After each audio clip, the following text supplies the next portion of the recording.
Salut à toutes et à tous, on se retrouve pour une toute nouvelle vidéo Mercato et aujourd'hui on va parler du milieu néerlandais du FC Barcelone Frenkie de Jong qui intéresserait le Paris Saint-Germain. Dans cette vidéo, on va voir à quel point ce transfert est possible en prenant en compte toutes les parties concernées. Mais avant qu'on attaque, je t'invite à t'abonner à la chaîne et à activer la cloche de notification pour nous soutenir et être au courant de l'actualité du Mercato du Paris Saint-Germain en particulier grâce à des vidéos quotidiennes sur le club parisien. Et sur ce, installez-vous confortablement et bienvenue dans cette nouvelle vidéo.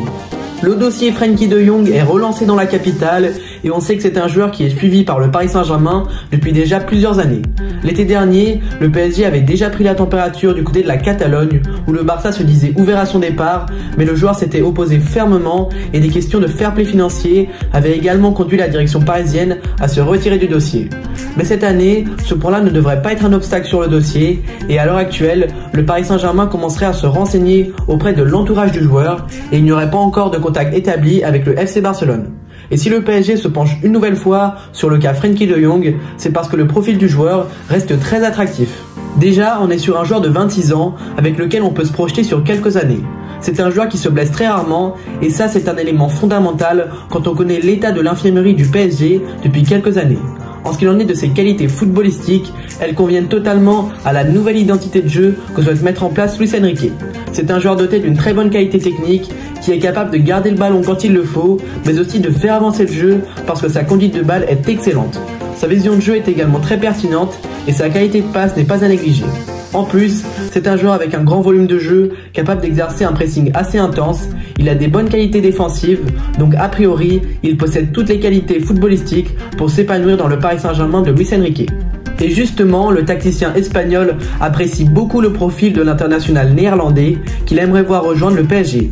Je vous le disais un peu plus tôt dans cette vidéo, le Paris Saint-Germain aurait pris contact avec l'entourage du joueur et pour l'instant, on n'a pas d'informations quant à son avis sur une arrivée au PSG.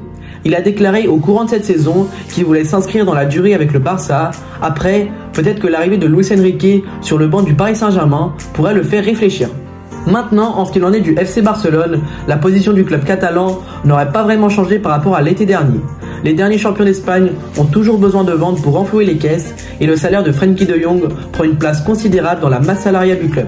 De plus, le milieu de terrain est déjà bien garni et une vente de Frenkie de Jong pourrait aider le Barça à s'attacher les services d'un Bernardo Silva ou d'un Joao Félix. Après, c'est un joueur qui est sous contrat jusqu'en 2026 et donc il faudra débourser un sacré chèque pour recruter Frenkie de Jong. Pour l'instant, le Barça n'a pas indiqué de prix, mais on peut imaginer que la donne n'a pas vraiment changé depuis l'année dernière où le Barça demandait alors 80 millions d'euros.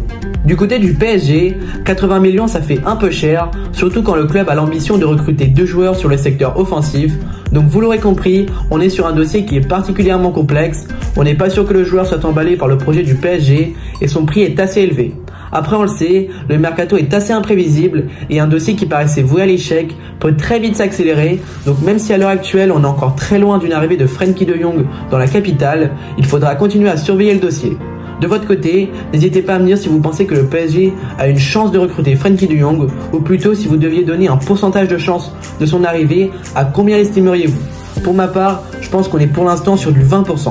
Voilà, je pense que j'ai fait le tour sur le sujet, j'espère que cette vidéo vous a plu et si c'est le cas, n'hésitez pas à lâcher votre meilleur like, à vous abonner à la chaîne et à activer la cloche de notification. Et moi je vous dis à très bientôt pour une nouvelle vidéo Mercato. Ciao ciao.